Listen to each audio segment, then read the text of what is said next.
Yo, it's your boy GT here from the Gangster Times. Please like, comment, and subscribe to my channel. Also hit me up on Instagram, which is gangstertimes_official, and on my Snapchat, type in the search box, Gangster Times. A woman was stabbed in her wrist as she fought a pair of car thieves who booted down her front door. So the victim, who was 47 years old, was watching TV on a Saturday afternoon when one of the crooks took a running kick and burst into a Sutton Coldfield home armed with a 3-inch knife. She repeatedly screamed "fuck off" as the thugs demanded the keys to a BMW car parked up on her driveway. The thug's accomplice then rushed in, standing over her and ordering her to stay down as the more aggressive man ransacked the kitchen and lounge for the keys. She was left with a knife wound to the wrist and bruising all over her body in the traumatic burglary back in July. She stated that "I don't know whether COVID has anything to do with it, that people are losing their jobs and will do anything for the money, but it just feels like it's gone crazy in the last month. We see high-performance motorbikes cruising around here, looking for nice cars on the list that they want, and they're just driving around, waiting for an opportunity." She said, "I think I knew for weeks. It was obviously targeted. The car was on a list. They knew it was here. Usually, I have a metal post up in my drive, which happened to be down on the day."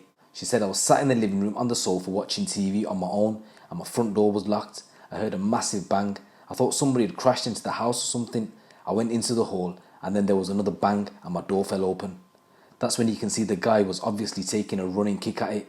He came into the house. Unfortunately, I went into fight mode and I was just telling them no, fuck off, as he demanded the car keys." She said she desperately tried to push the attacker out of her home, but they became embroiled in the scuffle.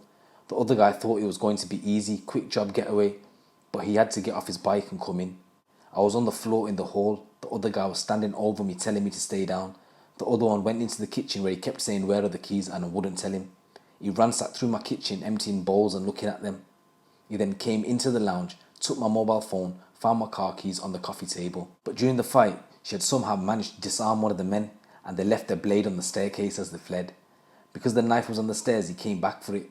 I tried to shut the door on his face, but because he kicked the door in, I couldn't shut the door. It wouldn't close properly. We then had another fight, and that's when I had the laceration on my wrist and a laceration on the back of my neck. It was a 3-inch blade, and you can do a lot of damage if you stick it in the right place. T-shirt was ripped. I was covered in bruises. I sprained my wrist. I was in shock. That's when he ran out and they obviously took the car and drove off. Mobile phone was also stolen by these thugs, but it was tossed out of the car halfway up the road when they sped off. So West Midlands Police stated officers arrived within 5 minutes along with an ambulance for her injuries. She said the police are taking it very seriously and they've been really good, but hearing what happened with the carjacking sounded very familiar.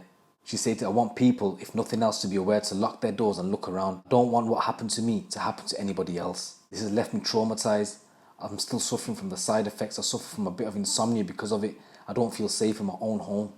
She described the attacker as a white Brummie male, dressed in sportswear, black helmet, black scarf and black sunglasses, and the motorbikes were said to be high-performance Yamahas. She stated that she'd already ramped up her security in her home after a gang of youths tried to steal a car 4 years ago. She said, "I've never known crime like it. I've lived in the inner city Nottingham, suburban Nottingham, and I've moved here, and I guess because it's a nice area, people come out of the nasty areas and nick off people.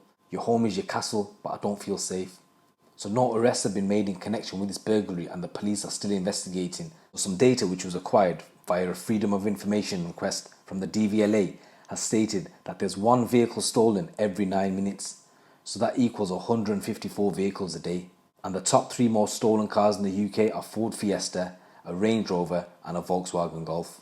Quite surprised with that because all I hear about is BMWs getting stolen or Audis getting stolen or Mercs getting stolen. But BMW 3 Series is 5th on the list, a Mercedes-Benz is 8th on the list, and an Audi A3 is 10th on the list. And it's believed that 2 in 5 stolen vehicles are actually returned to their owner, and 75% of those stolen vehicles come back damaged. So it's absolutely crazy. Car theft is back on the rise again. And 3 tips I'd give you guys if you want to prevent a car theft or try to prevent a car theft would be get a GPS tracker to monitor your vehicle. If you have keyless entry, use a signal blocking pouch and install an anti-theft device to discourage thieves like a wheel lock. It's absolutely mad out there. Stay safe guys. It's your boy GT. Keep it locked, keep it real.